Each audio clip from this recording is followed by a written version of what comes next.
Good morning, members of Baroda Book Browsers.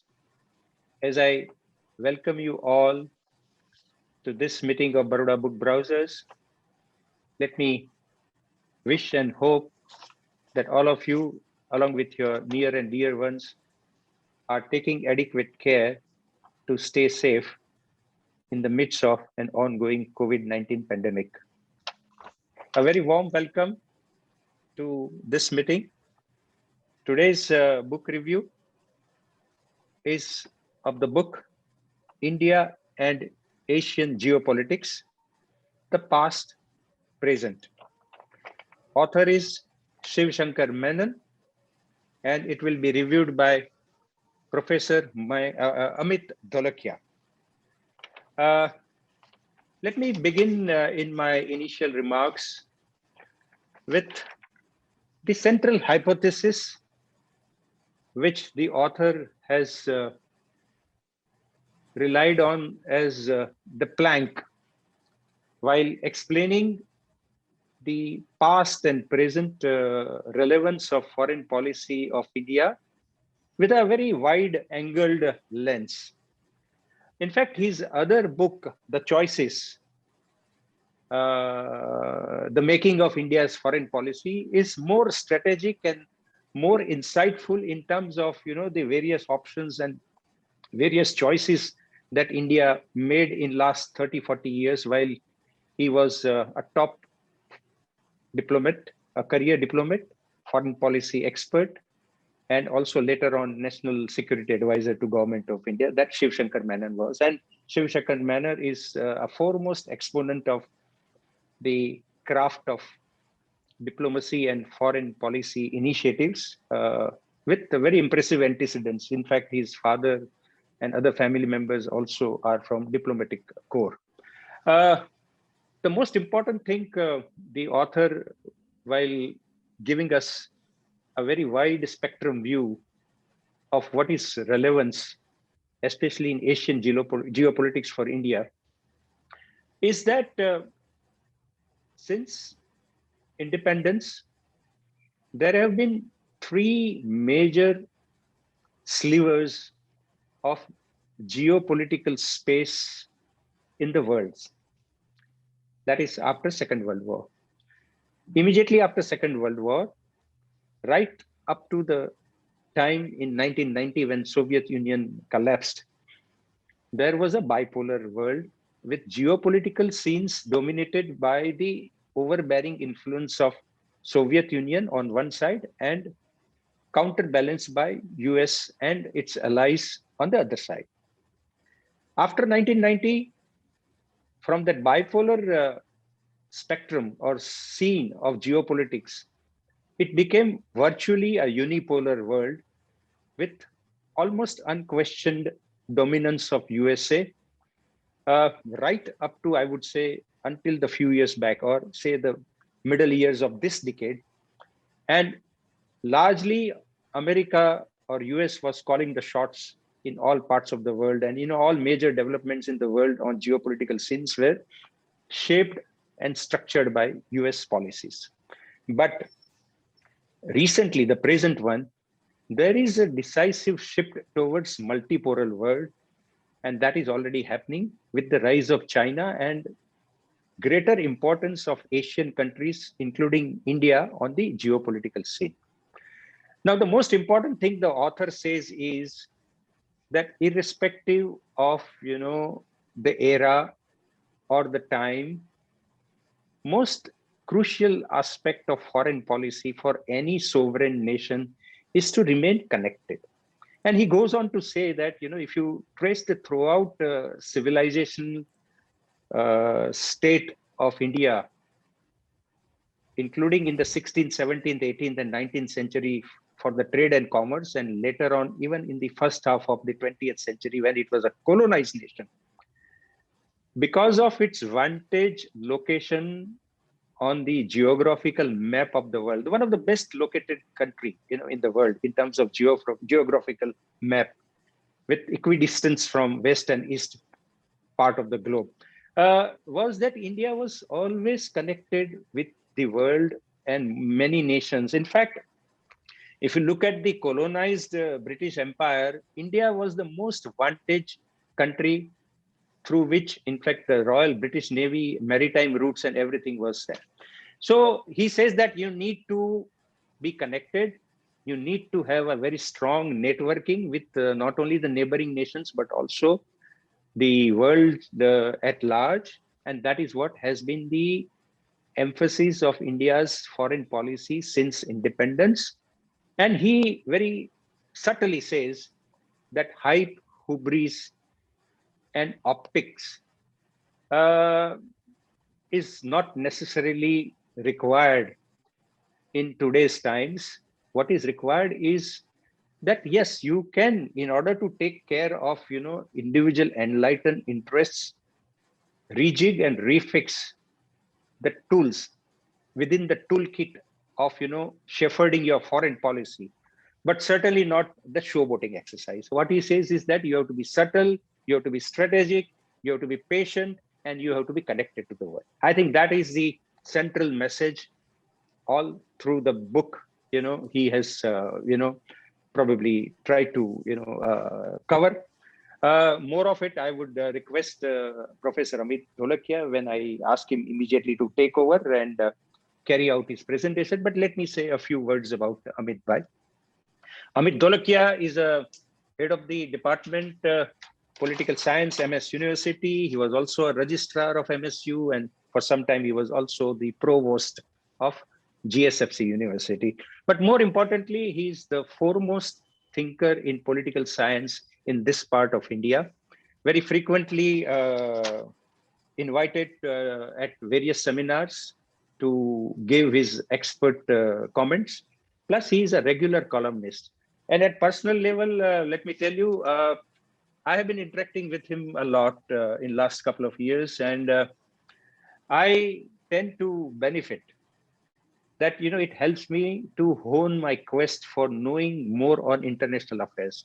And in some ways, his gentle, soft, and lucid approach while interacting reminds me of my professor, who was a very revered professor of economics, late Dr. R.L. Sanghvi of HL College of Commerce in Ahmedabad. So it helps me to reminisce, and it helps me to learn a lot on international affairs while interacting with Amit Bhai. He has reviewed in Baroda Book Browsers 3 books earlier. The Hindu or the Hindus by Wendy Doniger. The other book was Battle Half Won, India's Improbable Democracy of Asutosh Varshney. And the last one was the book of Kishore Mehbubani, Has China Won? So he has been a very important source and resource for Baroda Book Browsers. Without further ado, may I now request Professor Amit Dholakia to take over and carry out his book review today. And to the attendees, a small reminder, as and when you feel like putting up your views or some questions, go to the question answer box, put your questions, and at the end of the review, I'll take up those questions and put it up to Amit Bhai for his response and elucidation. Over to you, Amit Bhai. Thank you. Fun and all. Thank you, Sunil Bhai, and good morning, everybody. Sunil Bhai has, through his introductory remarks, set the right tone for my presentation on this important book by Shiv Shankar Menon. I also thank Sunil Bhai for his generous remarks with respect to my association with him at a personal level as well as with Baroda Book Browsers. It is always a delight to be invited by Baroda Book Browsers because it has earned a name in this region of India for maintaining high quality in terms of choice of books as well as the choice of reviewers, and also because of its regularity in organizing these book discussions. And it is proved that even pandemic has not dampened Sunil Bhai's spirit. And so easily he moved from offline to an online platform, which has enabled a larger set of participants to join in and benefit from the monthly book discussions. So thank you once again, Sunil Bhai and Baroda Book Browsers for inviting me to give my views regarding Shiv Shankar Menon's book, India and Asian Geopolitics, the Past, Present. Shiv Shankar Menon, as we know, is a former diplomat. He has served as the highest diplomatic officer of India, Foreign Secretary of India, and subsequently as the National Security Advisor to Prime Minister Manmohan Singh from 2009 to 2012. After relinquishing his official positions, he has been writing books, articles. He is associated with a couple of think tanks, currently with the Brookings Institution in the United States. He has also been a visiting faculty at several universities in India and abroad. And like other diplomats, he has been trying to analyze the trajectory of Indian foreign policy based on his own diplomatic expertise and perspectives, as also based on his own personal memoirs while he was in diplomatic service. Of course, he has not been lucky or unlucky, whichever way you may say. Like some of his professional peers who were well placed to join active politics and occupy higher positions, you see, in the government. And India has a series of such diplomat politicians or politician diplomats. Both the meanings can be interpreted differently, beginning with K.R. Narayanan, Hamid Ansari, Natwar Singh, Meera Kumar, Shashi Tharoor, of course, not to leave out the present Minister of External Affairs, S. Jaisankar, Hardeep Singh Puri, also in the present government, has been a former diplomat, Manishankar Iyer, so on and so forth. But unlike many of these diplomats who joined the political system actively and occupied positions of policy makers after their retirement, Shiv Shankar Menon has chosen a scholarly path, and his books, the previous one, that is the choices making of India's foreign policy, and the present one, it proves that he has deep insight into not just diplomacy and foreign policy, but the larger firmament of international relations from a theoretical or a conceptual point of view. So let us try to understand what this book talks about, what its main arguments are. Before that, let us try to understand the term geopolitics that is mentioned in the title itself, because the title is India and Asian Geopolitics. And Shiv Shankar Menon himself, in his introductory chapter, devotes 2-3 pages to clarify what he means by the word geopolitics. Word India is very clear, Asian is also very clear, but the word geopolitics needs some clarification because this term is very flexible and it is being used also very flexibly, both in scholarly literature as well as in media commentaries. Now, this term came basically through the writings of Mackinder and Mahan, you see, who have been key writers in geopolitics. So, originally, the term geopolitics implied, in a strict technical or academic sense, the influence that geography, that is to say, geographical location, geographical features, including the economic and the social geography of a country, the influence that is exercised by geography on the policies, decisions, actions of states in the external domain. So, that is a very technical academic understanding of the term geopolitics, which is more tied to geographical factors and location. The other extreme of the use of the word geopolitics is to use it in a very loose sense, that any kind of power politics, any kind of international politics is considered to be geopolitics.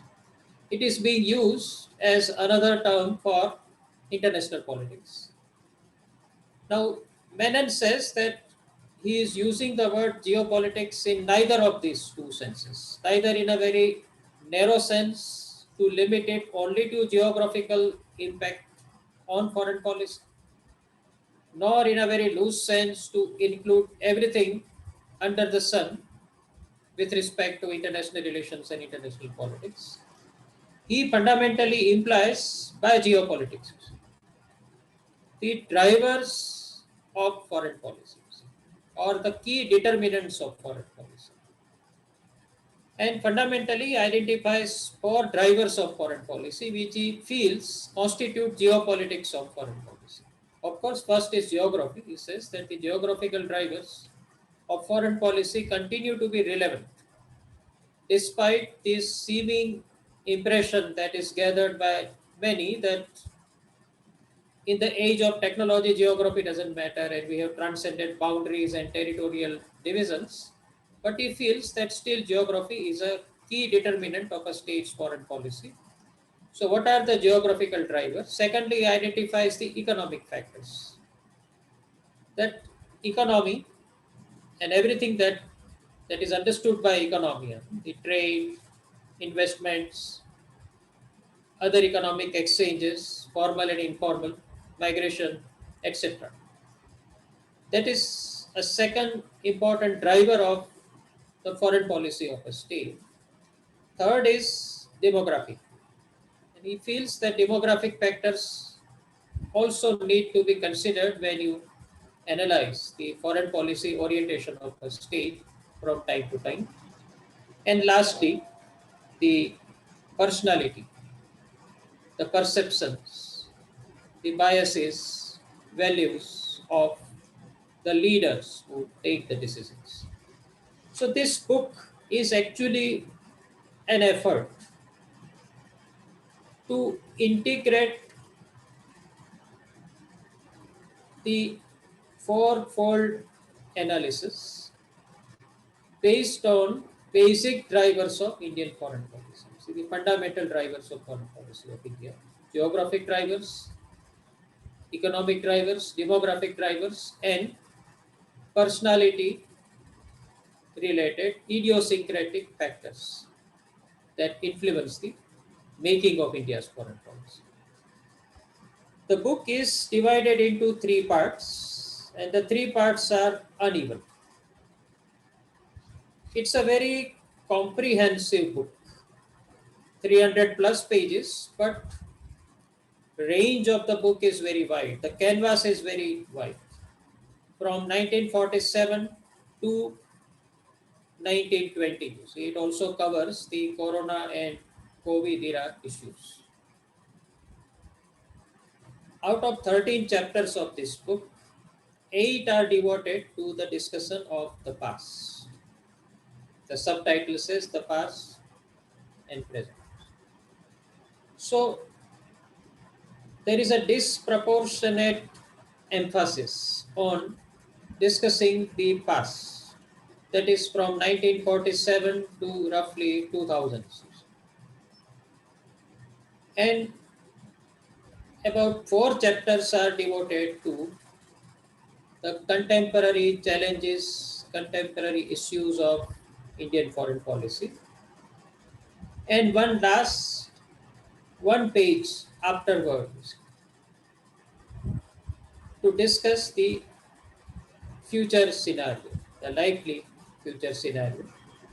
So, in a way, you see a disproportionality in terms of weightage given to the past, the present, and the future. Personally speaking, I feel that if he had avoided the discussion of the past completely, and knowing Shiv Shankar Menon's expertise and erudition, one would have been happier had he restricted his book more to the contemporary and the futuristic reflections on Indian foreign policy, rather than devoting nearly 200 pages of the book on that era of the past, which is anyway known to everybody. Because so many chronologies of Indian foreign policy, so many historical analysis of Indian policy, foreign policy exists.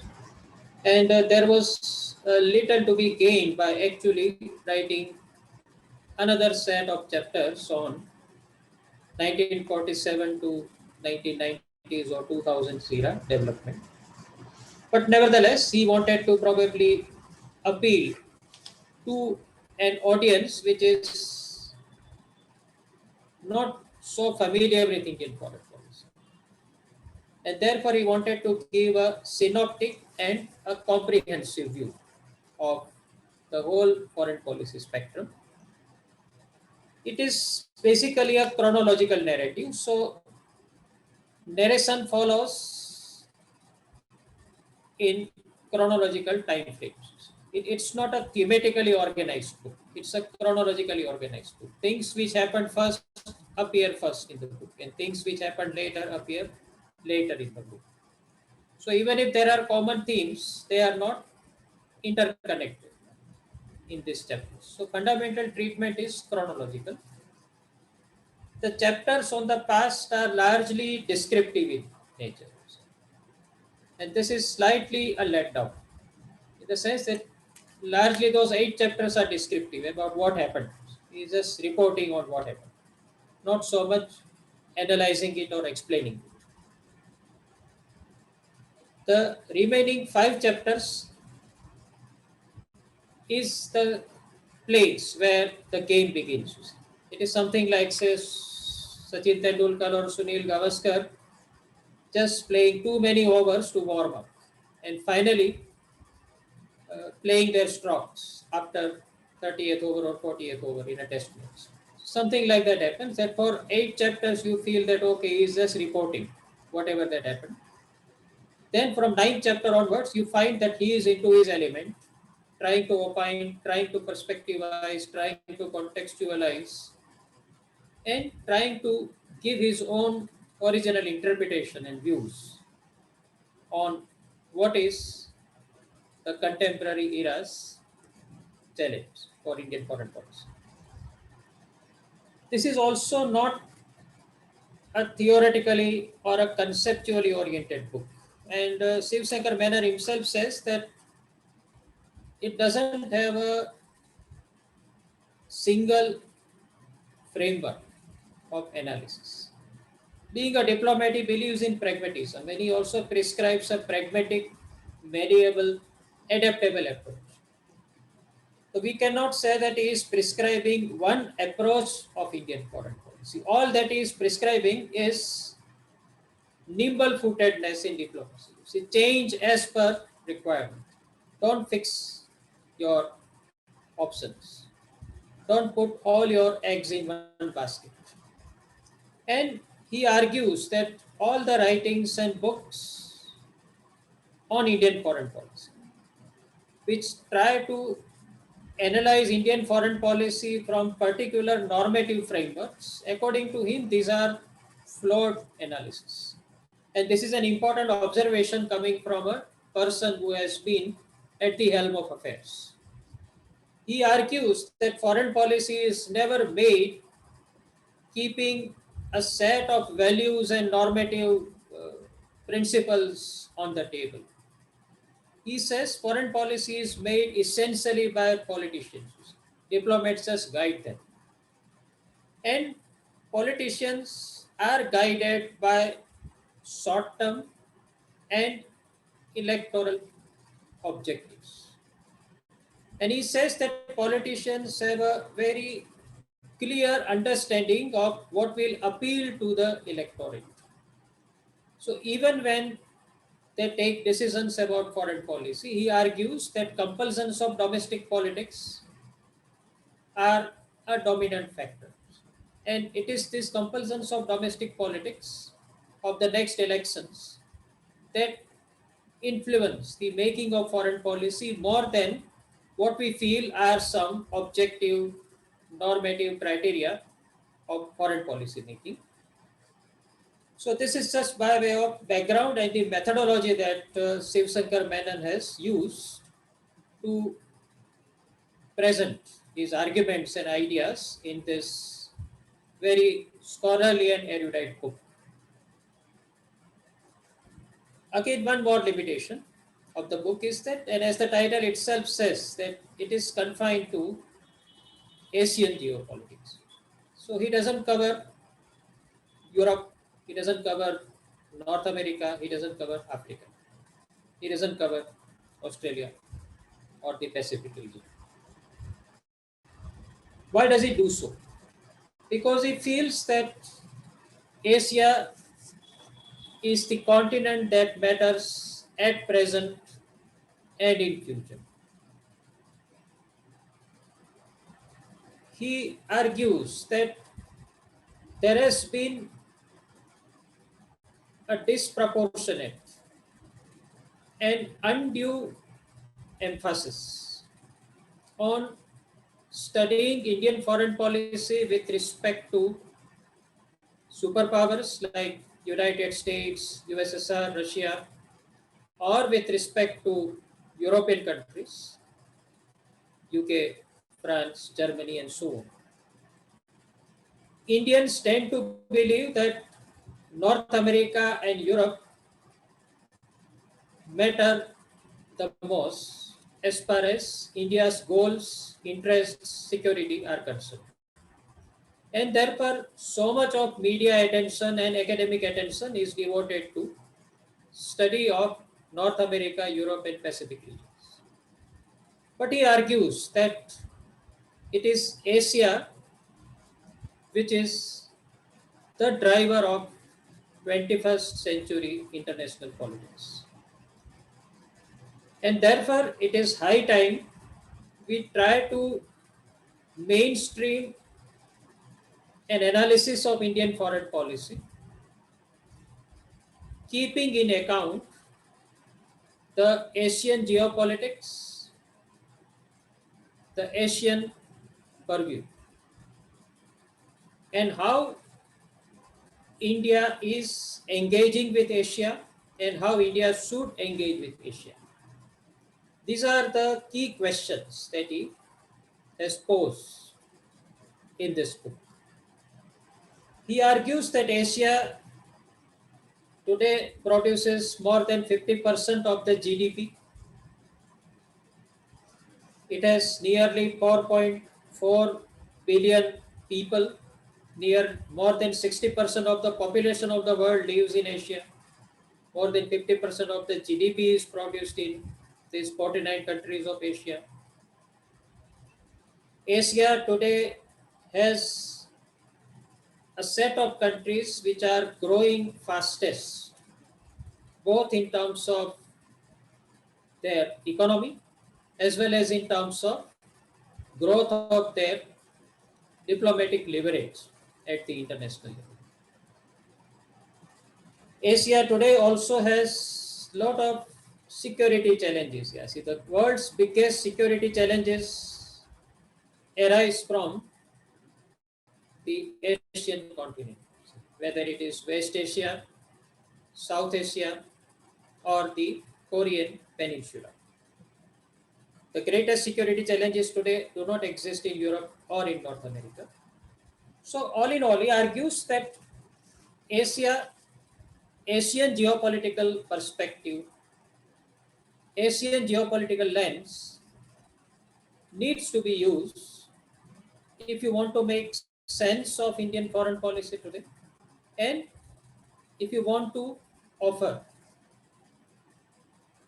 suggestions for remaking of Indian foreign policy so as to achieve India's larger national goals. He also makes one important and interesting point, and he argues that when India became independent, Asia as a geopolitical reality did not exist. Asia as a geographical reality existed. But over the last 7 decades, due to the subsequent developments, globalization, integration of economies, the involvement of superpowers, both United States and Soviet Union in Asian affairs, and subsequently the rise of China, the unstoppable rise of China. All these realities have today created an integrated Asian geopolitical umbrella. Earlier, West Asia and East Asia had nothing in common, they had very little connection. Indian subcontinent was also autonomous, semi-autonomous from West Asia and East Asia. But he argues that 21st century reality is the reality of an integrated Asia, rising Asia, and also an Asia that is threatened by some of the most critical security challenges of nuclearization, of terrorism, and so on. Therefore, this lens of Asian geopolitics to understand and analyze Indian foreign policy. As I said earlier, he applies geographical, demographic, economic, and personality or idiosyncratic yardsticks to explain what India has done so far and what India should do in future. In a geopolitical sense, he believes that India has today emerged as a pivot state. Now, pivot state has a particular connotation in geopolitics and international relations. What does he mean when he says India has today emerged as a pivot state? It means that it has acquired sufficient economic, military, political leverage to be wooed by the great powers. India is still not a great power, but it is sufficiently powerful to be sought by the great powers. Particularly when these great powers are competing with each other, the role of pivot state becomes very important. So India is at a stage of a pivotal status. When China and United States are involved in an irreversible political strategic competition in Asia as well as in the rest of the world. India's position as neighbor of China makes it a pivot state, wherein China would also not ignore India. United States also cannot afford to ignore India. And India is sufficiently powerful to offer something to both of them. Now, he feels that the status of a pivotal state requires that you don't join either of the two camps. Because if pivot states join any one of the two camps, their leverage actually goes down. So he is arguing that India should have this flexible approach vis-a-vis both United States and China, rather than overly identifying itself with security priorities of United States and the Western Bloc, or rather than identifying China as a permanent adversary, never to be done any positive relationship with. He argues that as per the emerging geopolitical situations, India should try to befriend both as well as keep respectable distance from both. Then the pivotal states are able to create more power for themselves rather than by aligning with any one of the two competing great powers. So he believes that geographically India has moved from being an autonomous state to an involved state. Today, you cannot refuse to be involved. In the 1950s and 1960s, we had the choice of being detached from great power rivalry because we were weak, and in a way, nobody cared much whether India joined or not in a significant way. But now India will not be able to keep away. Our strategic autonomy has got eroded. Indian subcontinent was autonomous from rest of Asia for nearly 2 decades after independence. But now he feels that we are totally integrated with the geopolitics and the geostrategic currents of the rest of Asia. So if we are involved, integrated, irreversible, then the choice before us is to make the best of this situation by playing one against the other as per the requirement, keeping our own national interest into account. And of course, looking at the current scenario, it seems that that is what India is actually doing. Even after Galwan, we see a lot of cooperation between India and China in many respects. And we have also refused to bite the bait that United States is holding in terms of an anti-China Quad alliance. So we should not burn our bridges with either of the two. That is a very important argument that he makes. He also feels that the demographic, the population of India, the large population of India, is going to be another important determinant of foreign policy. India will be the most populous state in another 10 years, and it will remain so for next 60 years or so. India's population will begin to decline only at the beginning of the 22nd century. Till that time, it will keep rising. Now, this situation will have its own economic advantages in terms of market size. And again, as the size of middle class, upper middle class increases, India's leverage in the larger global geopolitics will also increase. So he feels that India should now set its historical dilemma. He argues that India has always suffered from this historical dilemma, right from Nehru's time, whether to get involved or to keep away.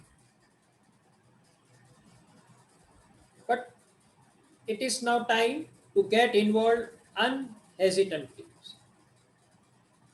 without any compunctions. Involvement with Asian geopolitical process and trends would be helpful for India and not harmful for India. That is what he is arguing. That set of this historical psychological hesitation that Indian foreign policy makers have shown about involvement not just with Asia but also with the rest of the world. Fundamentally, it connects with the present regime's advocacy of Atmanirbharta withdrawal from RCEP. And he writes about it that rather is questioning the decision.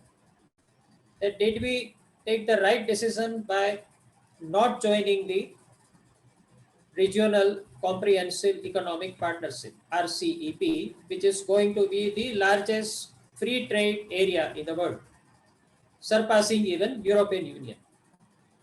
And that hesitancy was out of this isolationist, inward looking thinking.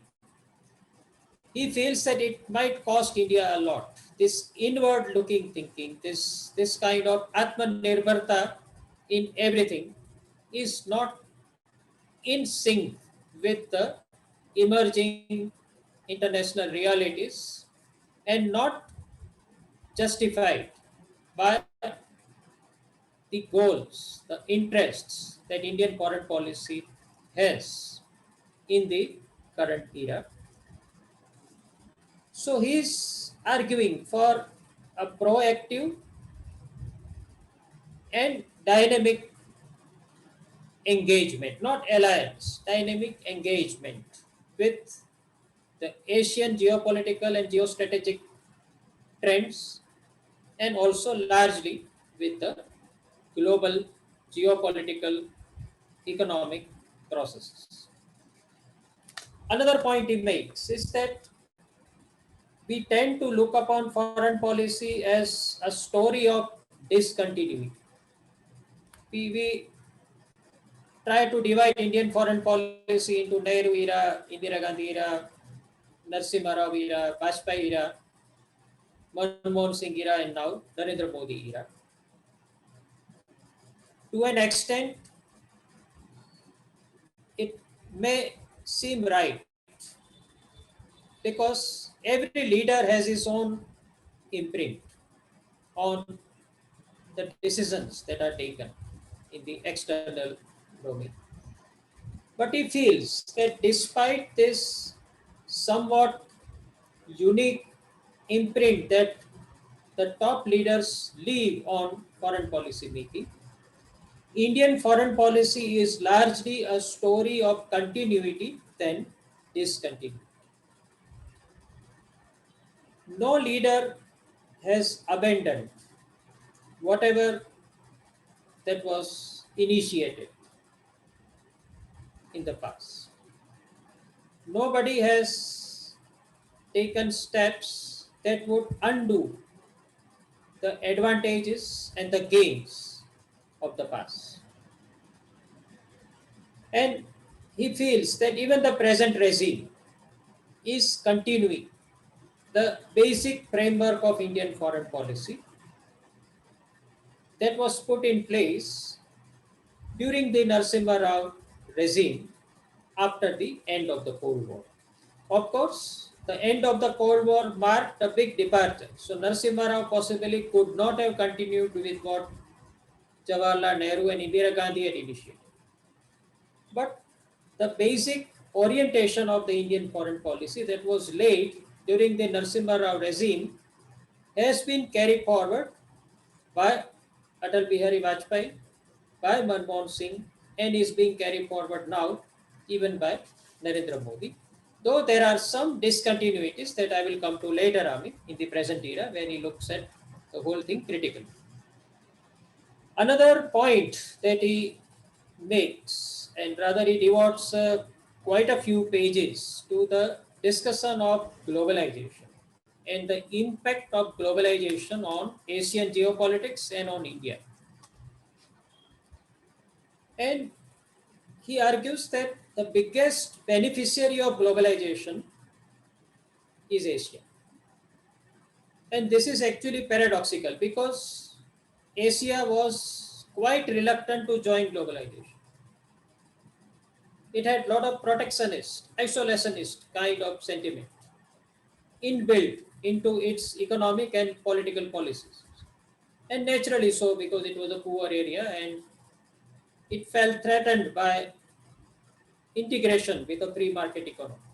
It is the West which initiated globalization, thinking that it will empower the West more, it will make it more dominant more in command. But the reverse has happened. Globalization has made China most powerful. The rise or the growth of Chinese power has been greater through globalization than the growth of American power. There is a relative decline in American power as a result of globalization. And there is a relative increase in Chinese power as a result of globalization. Now, this is paradoxical because, in a way, America created a Frankenstein by pushing for globalization all over the world. America didn't realize that actually it is weakening its relative power. And there is a parallel also during the World War II periods. But for America's alliance with Soviet Union in World War II, Stalin would not have been able to capture the East European countries, and Soviet Union would not have emerged as a superpower. And this is clear historically that if UK and US had not taken on board USSR in the group of allies during World War II, USSR would not have emerged as a superpower. And then they started containing USSR. They met at Yalta, and after a year, they said that USSR is the greatest, he will finish it. Something similar we have witnessed during globalization. America pushed China to join globalization. And now we are seeing the reverse. Trump is saying, let's not globalize. Let us disconnect from China because China is getting more benefit out of globalization. So he looks at this paradoxical process of globalization that globalization is such an unregulated process that you don't know whom it will benefit. And the greatest beneficiaries of globalization, according to Shiv Shankar Menon, are Asian states. China, India, Vietnam, South Korea, Bangladesh. These are some of the fastest growing economies, and they have seen a turnaround in terms of removal of poverty, uplifting the people above the poverty line, 6, 7, 8% growth rate in their GDP, and a consequent augmentation of their military power and also their diplomatic leverage at the global level. So globalization is primarily responsible for shift of power from Europe to Asia. Menon argues that globalization is primarily responsible for this, apart from other factors like the demography and so on. Another important, and he devotes almost 2 chapters on that, is the rise of China. Unlike many other sinologists who see China as an inevitable superpower, Menon does not look upon China inevitably emerging as a superpower and a challenger to the United States all over the world. He sees both positive and the negative aspects to the rise of China. He gives a lot of credit to Deng Xiaoping and his vision for China emerging as the fastest growing economy and in the shortest period of time rising as a great power. In fact, in a slightly sarcastic way, he argues that Indian leadership was found wanting when it came to having a vision for India's future when globalization began. China was in a worse situation than India. And he gives statistics to justify this. He says that 3 decades back, China was in worse situation than India. China was less integrated with the world. World had lesser interest in China as compared to India economically. But it is Deng Xiaoping's single-minded commitment to ensure that China emerges as a great power through a multi-pronged basket of policies. That today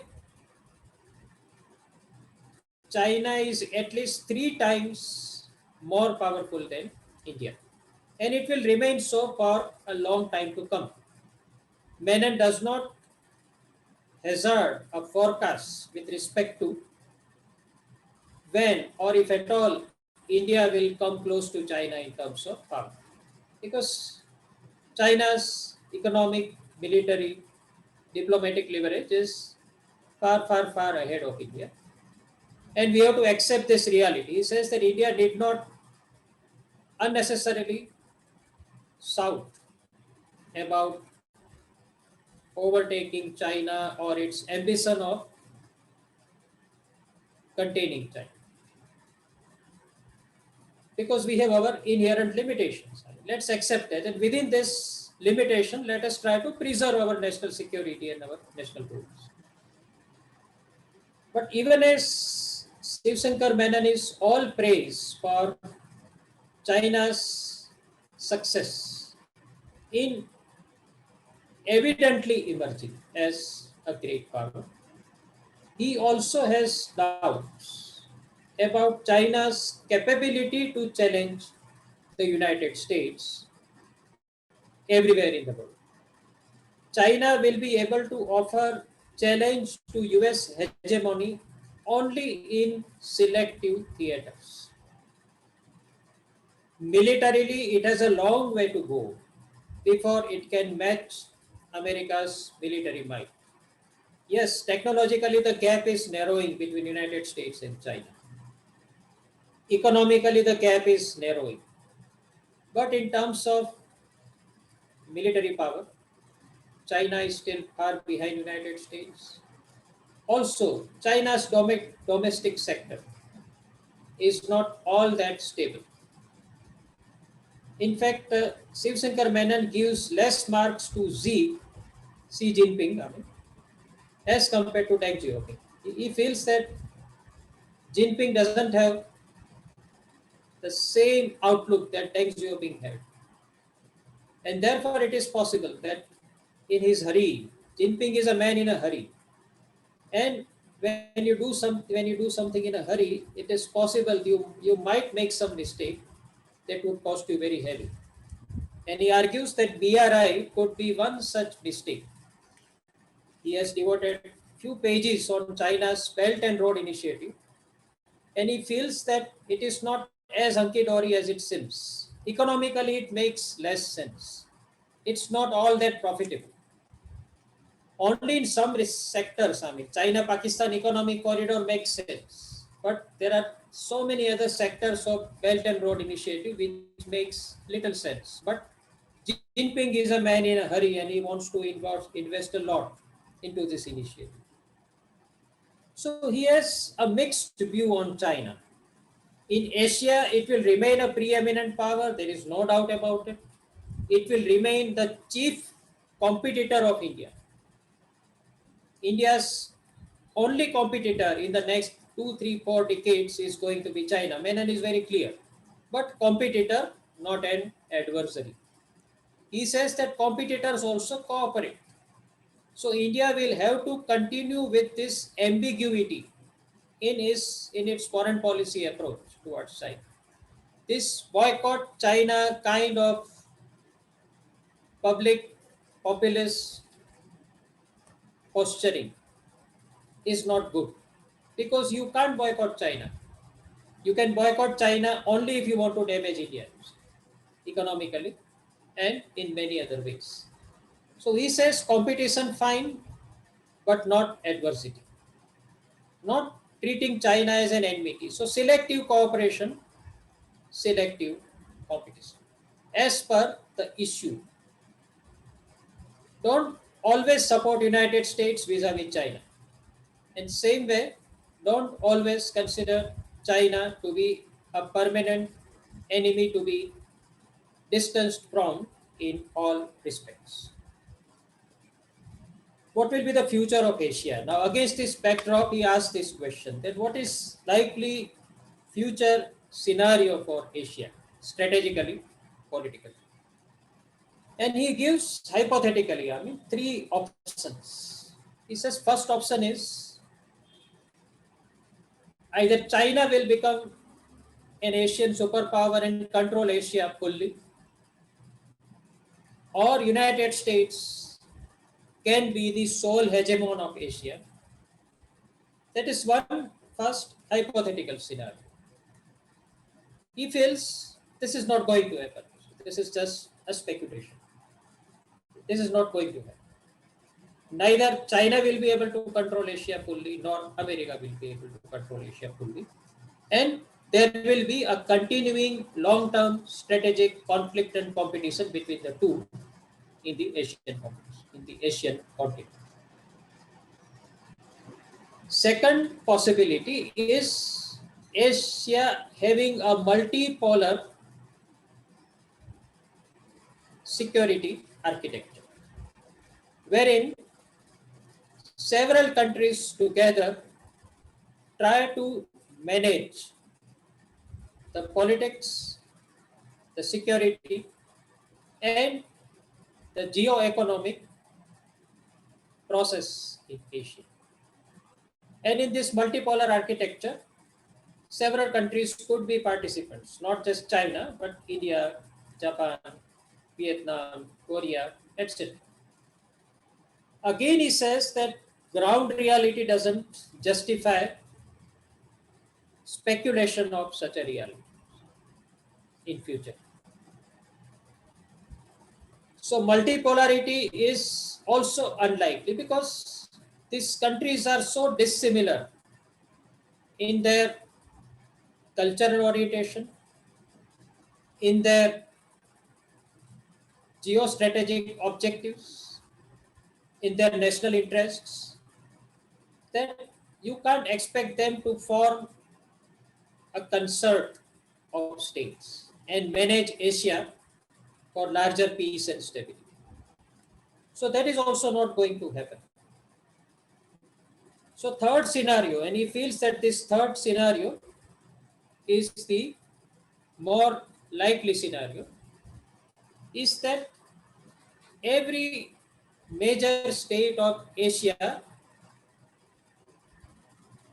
will play one superpower against the other. They will all be independently trying to jockey for their own national interest.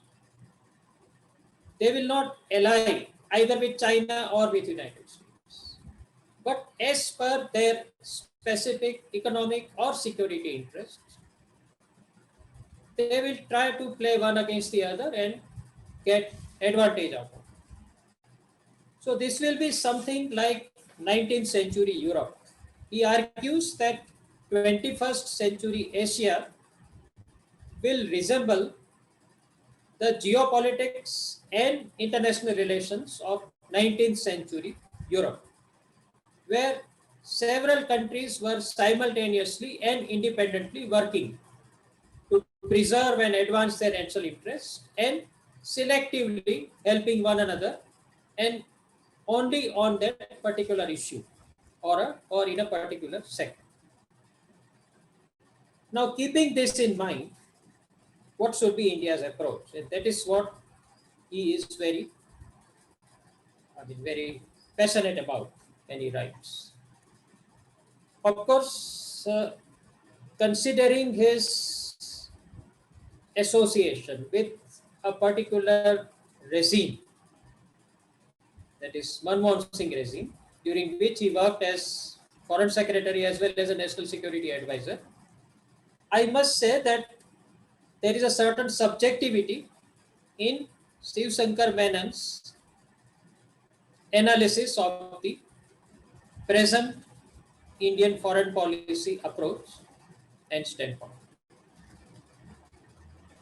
You might say that he has ignored certain things, and one glaring ignorance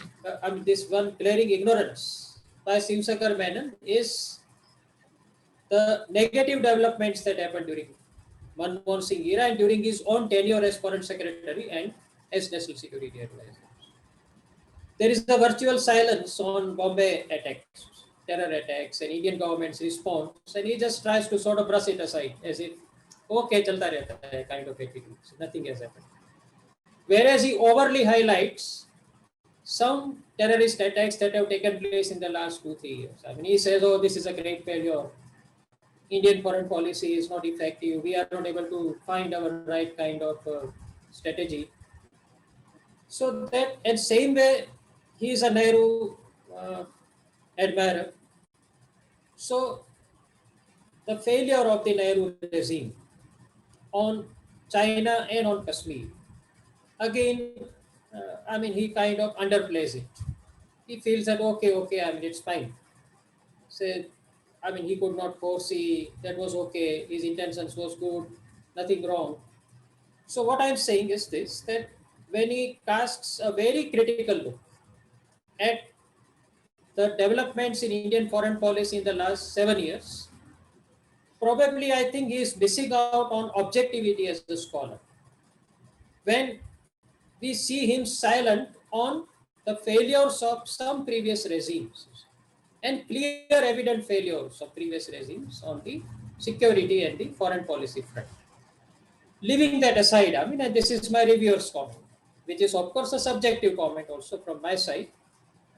I just wish that he could have been a bit more objective in terms of looking at facts from a distance rather than seeing himself as an advocate of a particular point of view that is adhered to by a particular set of parties and political dispensation media.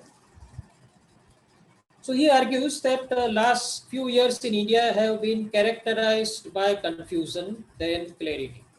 He feels that for very long Indian foreign policy had clarity, what it wants to do. But last few years have been marked by confusion. Confusion about what? Confusion about whether to engage or not to engage. The inward looking thrusts, the inward looking desires have taken salience over the objective interests of foreign policy.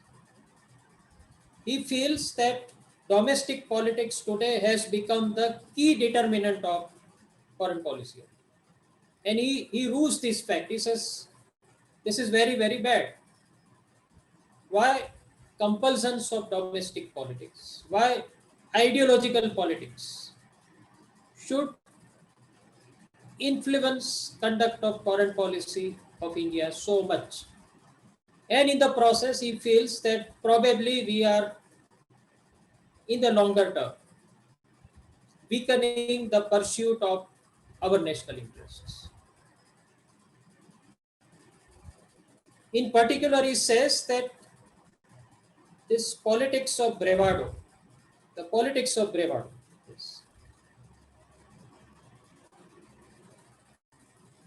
and that is evident in case of surgical strike and airstrike.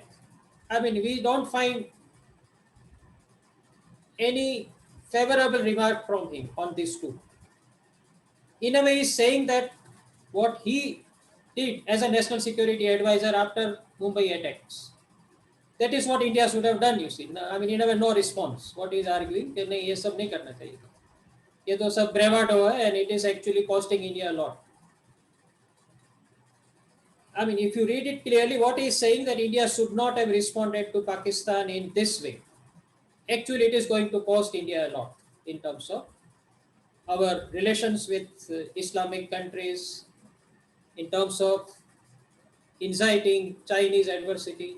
He is also very clear that this abrogation of Article 370, converting Kashmir into Union territory, all this is going to cost India heavily in terms of its foreign policy interests.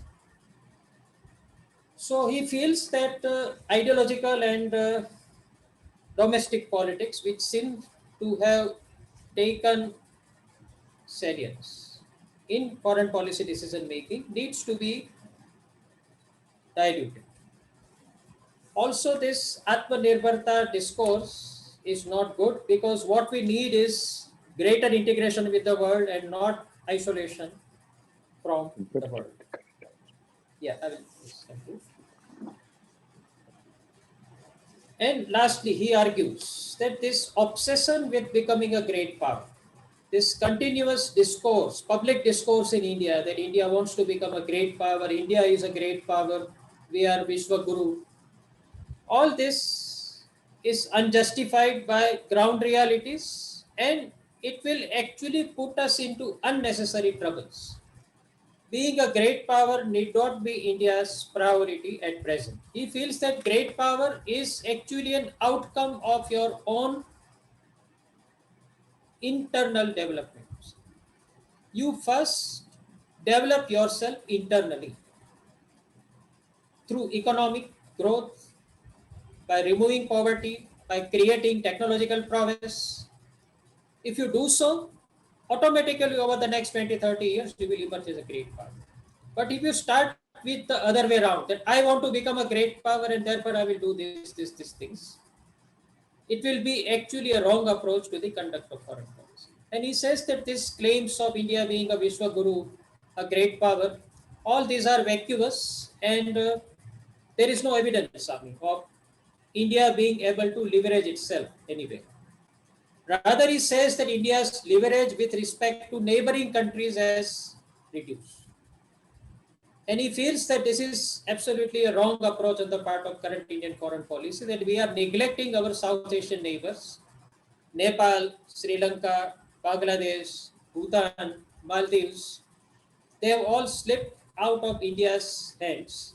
And China is today enjoying greater leverage and diplomatic mileage over these countries. And he feels that this is something inexplicable, that why this age-old policy of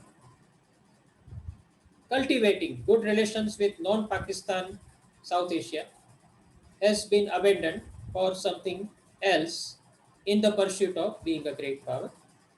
So he says that forget about this populism, this discourse of great power, we will achieve this, we have done this, we will teach somebody a lesson. This is not how the foreign policy is conducted. Foreign policy is a more silent, subtle, long-term activity, and India needs to restore it. And lastly, he says that India also needs to restore its commitment to pluralism and democracy, because he says in today's world, this is also going to be a source of our diplomatic leverage. More we remain committed to pluralism and democracy in our internal political and institutional operations, better would be the leverage for Indian foreign policy globally and in achieving its national interests in terms of securing our borders, securing our people, and making India prosperous. So, all in all, as I said, it's a kaleidoscopic view of Indian foreign policy. But because it is kaleidoscopic, Menon has not been able to address any single issue in detail.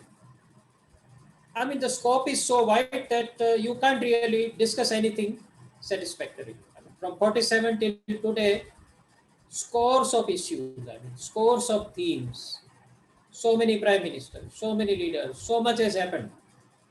And it is more like actually a book that will be an introduction to foreign policy of India.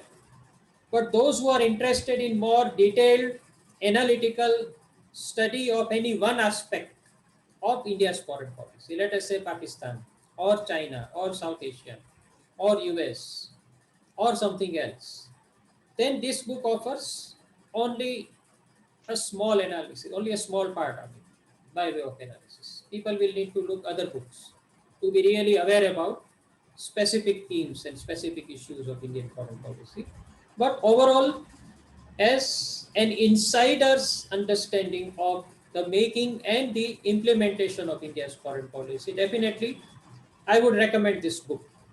It is a bit tough book in terms of language. Nowadays, readers prefer shorter sentences. Shiv Shankar Manner is from an earlier era where the British influence over English writing was great. And you write long sentences. One sentence would contain so many ideas and so many themes. He doesn't give you a pause. He doesn't give you a resting place. एक idea के बाद दूसरा idea एक ही sentence में ऐसा जुड़ जाता है कि you need to read it carefully so that you can make out what he is trying to say. Anyway, that is just one comment on the style of his writing.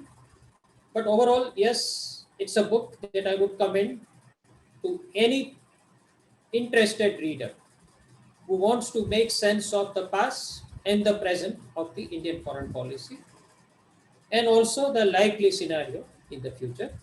My time is up. I Yes. thank once again Sunil Bhai, BBB, and the audience for their comments and look forward to a riveting session of questions and answers. Over to you, Sunil Bhai. Thank you, Amit Bhai, for a great scholarly, as I said at the beginning, like the book itself, a wide angled lens you have applied to cover, the important aspects and critical analysis, especially of the current times that Shiv Shankar Menon has tried to address and India's position in the Asian geopolitics, especially with reference to China.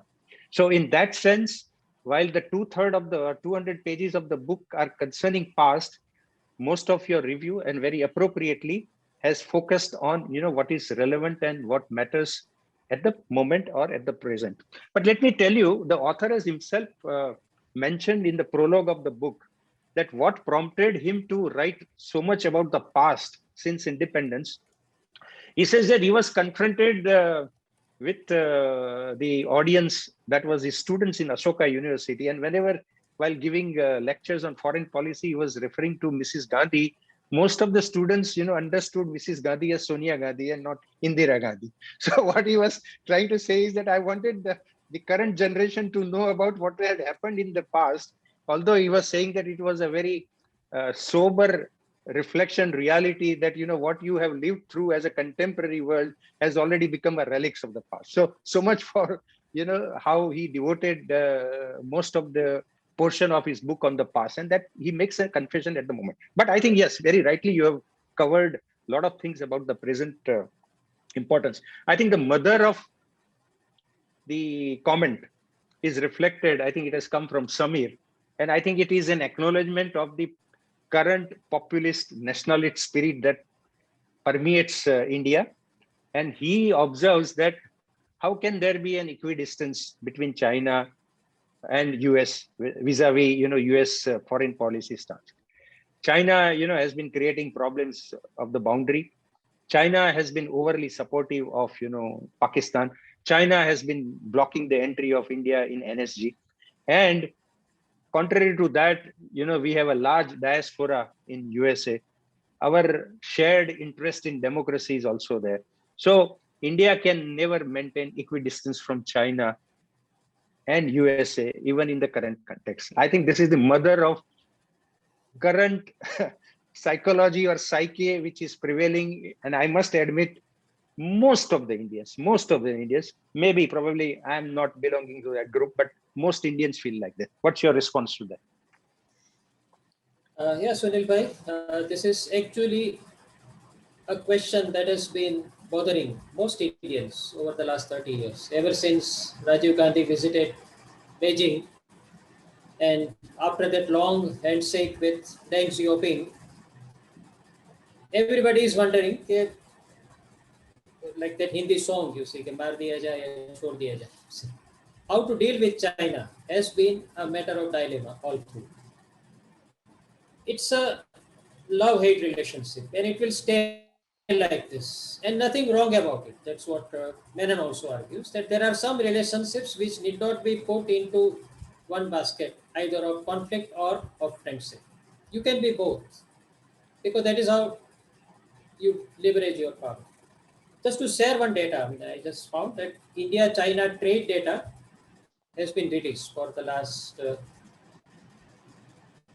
half year, and it has come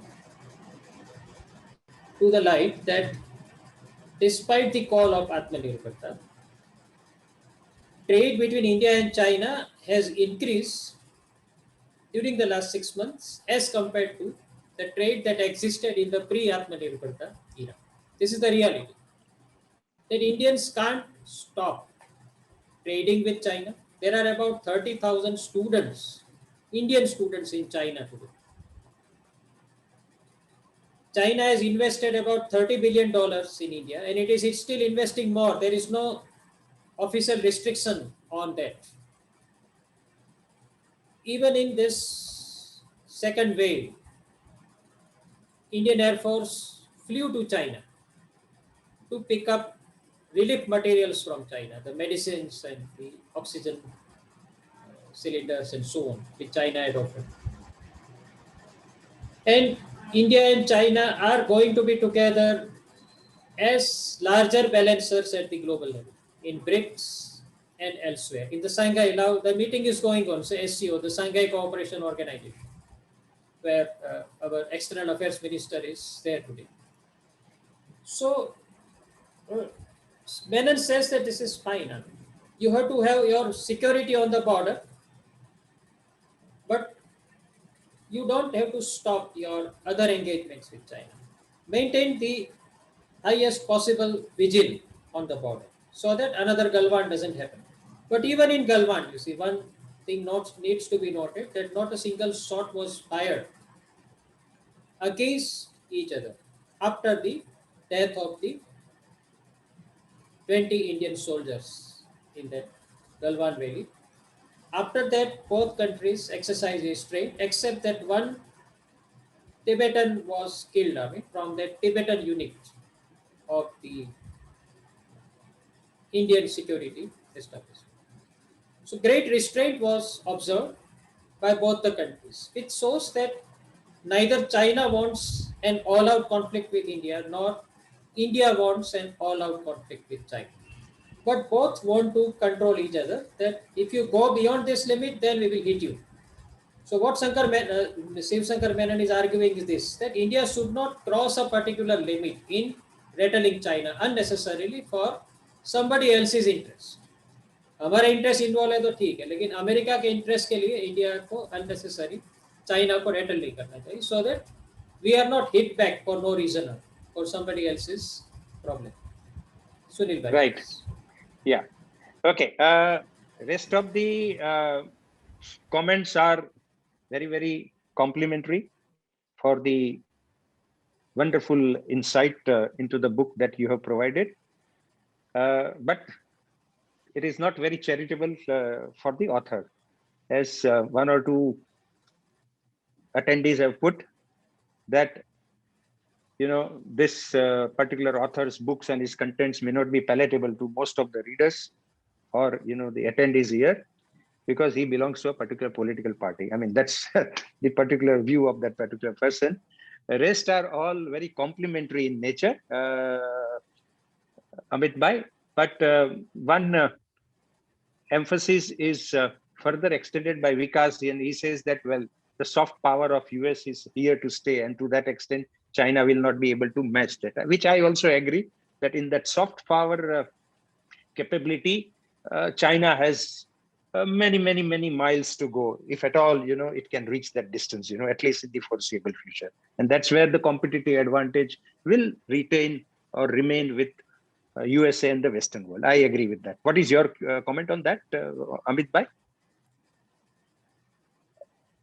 Yeah, I also, and Shiv Shankar Menon also overall looks upon US still as a preeminent power.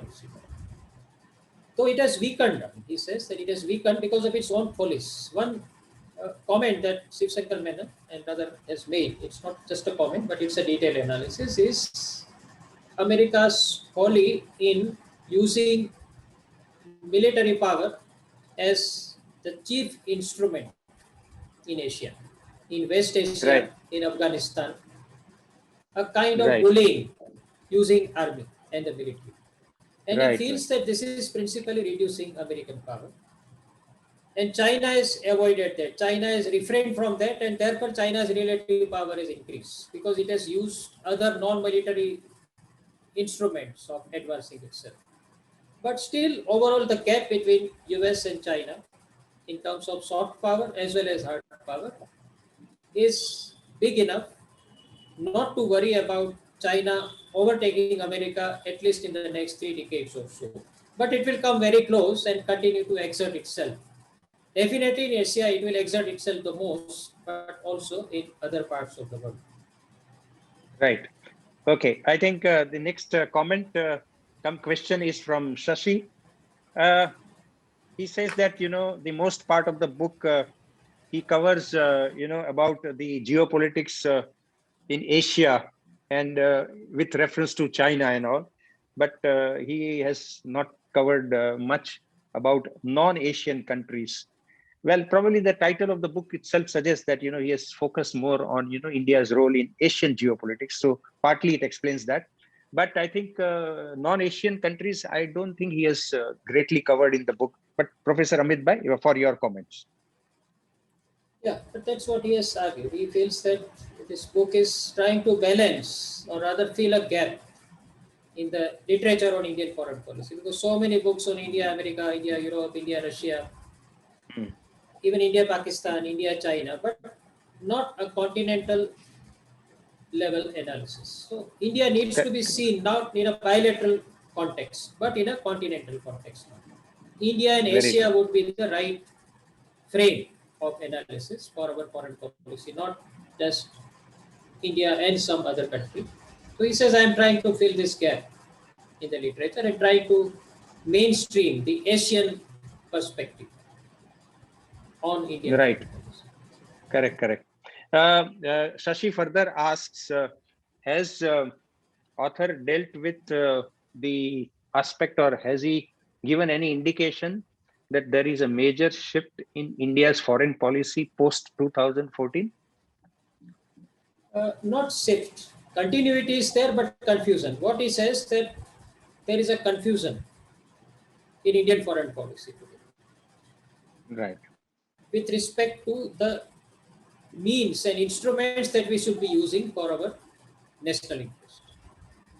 Yeah. And the overemphasis on domestic political objectives for achieving foreign policy goals. So these two needs to be separated.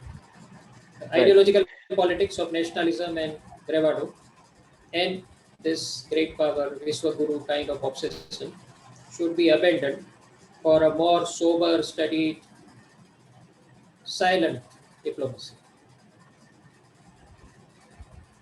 Right. Then this is a question from Tailap. I think probably he's talking more about the realistic situation that until such time as India grows its economy size and GDP to a very respectable level, it can't just think of matching China because the gap is too large. And for example, after China's push on the borders, India seems to have realized that it can't afford to have two enemies bordering it. That perhaps explains recent outreach to Pakistan. Your comments, Professor. Sorry if you just can you repeat You it? know, no, what he says is that there is a huge gap between the GDP of India and China, which is an Yeah, sure. existential and reality. Yes. So until such time as India becomes an economic power, the sum and substance of the question is that you just can't take on Yeah, China sure. on one-on-one Absolutely. basis. Yeah. And in fact, the recent incidents on the Galwan Valley border has shown that China can push at its will. And so that is a reality. So he's just asking a question: is this Yeah, the that's reason why yeah. India doesn't want to have two enemies on both the fronts, multi-pronged enemies on both the fronts, and that's why he's trying to overreach Pakistan as some recent things. I think it's a very sporadic. It's not a continuous. But anyway, your comment, please.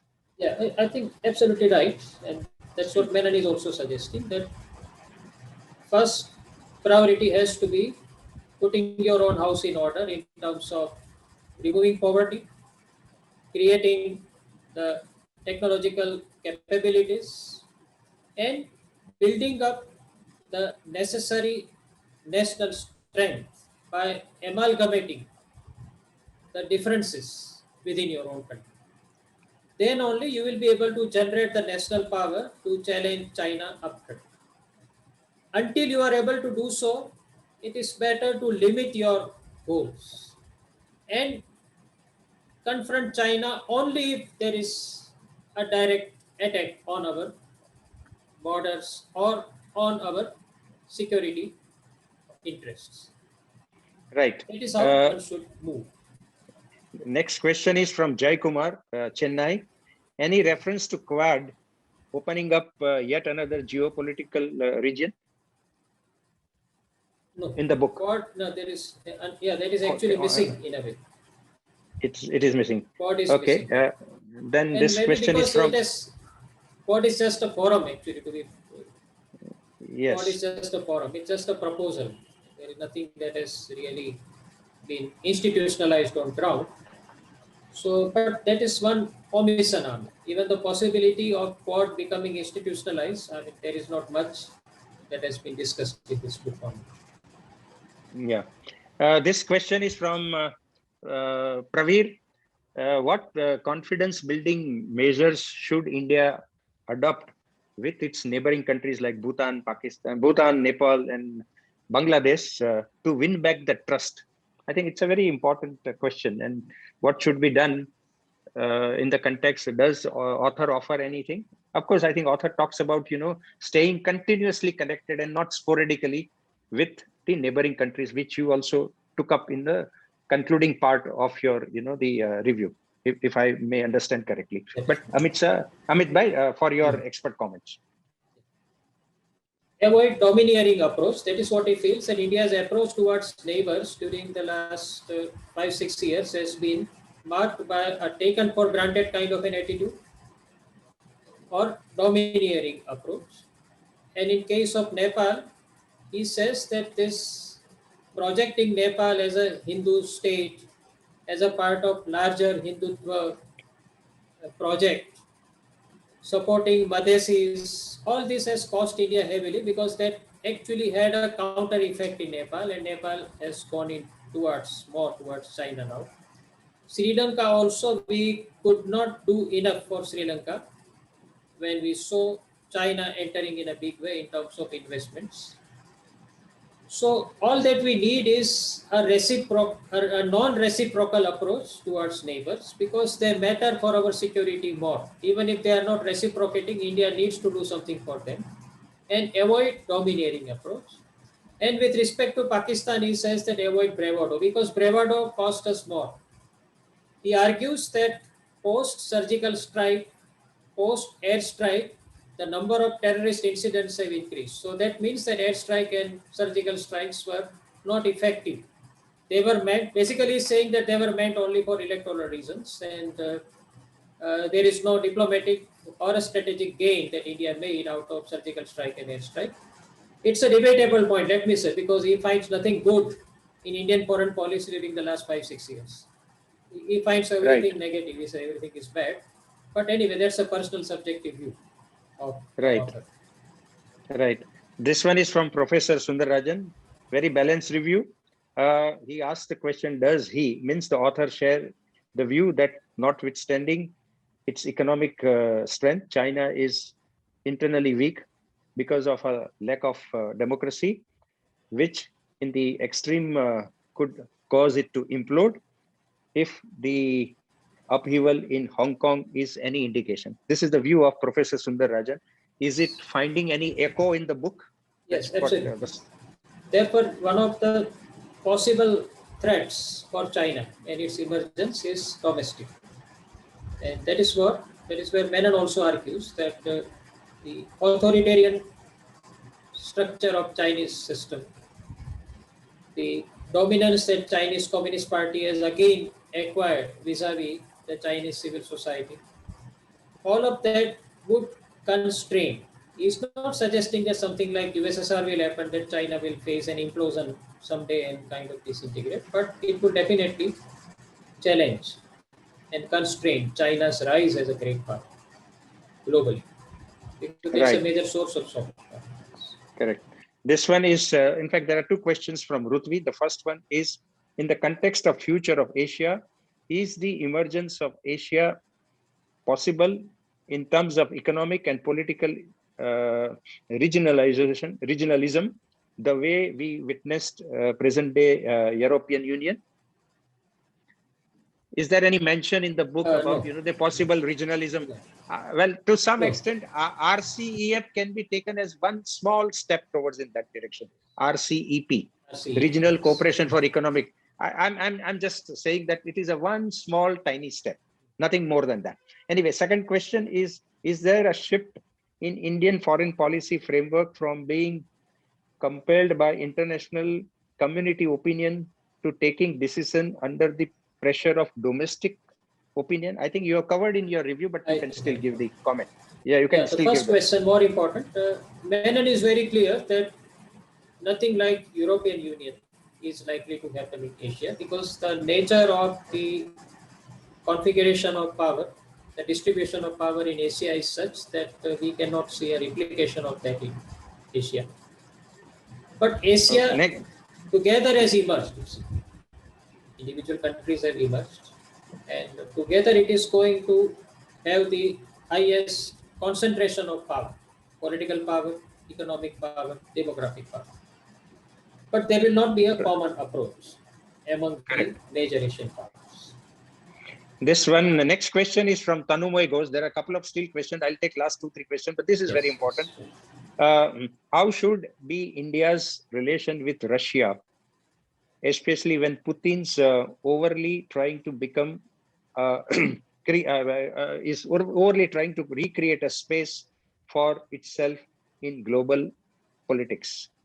These very important questions. In fact, in my opinion, it has very important implications. Anyway, Professor Sir, today Yeah, is of your course, day. this, You please take the yeah, take. sure. Yeah, on this. This book has nothing on Russia or on America also. Only indirectly America comes into the picture with respect to its involvement in Asia, but not otherwise. But Russia is almost absent, if I may say so, because author has said that I want to discuss only Asia and Asian countries and Asian continent.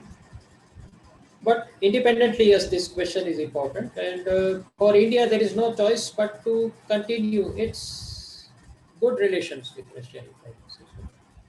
Why good? Okay. Because Russia continues to be the biggest supplier of our defense arsenals in terms of hardware, submarines, and even most of our aircraft are Russian made. Everything. It's one of the. It's still the biggest, and America is not likely to replace Russia as the supplier of armaments. Like Right. America, we need to play this thing that Russia doesn't go too close to Pakistan. Russia-China alliance is going to happen, but Russia-Pakistan alliance happens, then it is going to be inimical to India. Yes. Sunil. Yeah. Then the Tanumoy asked a further question. Also, how do you look into the issue where many states are, or rather, we're hoping that China's credibility and global positioning after the COVID-19 pandemic will reduce, and thus those states will gain from it. I mean, meaning thereby that after COVID-19 pandemic, has China's credibility and standing reduced as a global, its global position in that sense? What is your At the opinion? I think level of probably it's. propaganda, yes, but at the ground level, uh, I think there are still no evidences Mm. that China is facing a major reversal in terms of its power. At the level of propaganda, yes, the references, the comments that Trump also made, they suggested that people consider China to be principally responsible, but not on ground level. Any evidence of China losing its power after COVID. Okay, then the final question, come comment from Surendra Rajan. What he says is that, okay, maintaining equidistance from US and China is fine. That is as a goal. And in fact, that is something which we used to do when even we were in, in that non-aligned era. But he says that, in the recent past, we have been overly supportive of Israel. And in fact, is the we are reaching out to Israel in big way. Any comments from the author in this area? So it is not equidistance in some ways because we are overreaching to Israel. Has author made any comment about our relationships or relations with Israel? That's, I think, No, sum and substance. Yeah. there is not much actually on Yeah. Israel and even on West Mm. Asia and India. Right. Independently, yes, there is comment on West Asia and America, but not on Israel or West Asia and India. Okay, good. Okay, so time to wrap up this meeting of Baroda Book Browsers with a big note of thank you to reviewer Amit Bhai for your splendid work and helping us while elucidating, the most critical and crucial aspects of the book on a difficult topic, the India's role in Asian geopolitics. And thank you, participants, for Thank you. your great response and excellent set of questions and comments in the question box. Uh, we hope to stay in touch with you in our regular meetings like this until such time as the pandemic threat does not go away completely. And so until we meet and see you again virtually, hopefully next month, goodbye, stay safe, take care, and have a nice remainder of the Sunday. Thank you, one and all. And of course, a big thank you to Naman Associates and Sambhavi in particular for a wonderful, great support that she has been extending to Baroda Book Browsers for the last so many months. Over to Sambhavi for Thank you. winding up the session. Thank you. Thank you, Amit Bhai. On that note, we Thank you. conclude the meeting. We Thank you. adjourn. Bye. Meeting Thank you.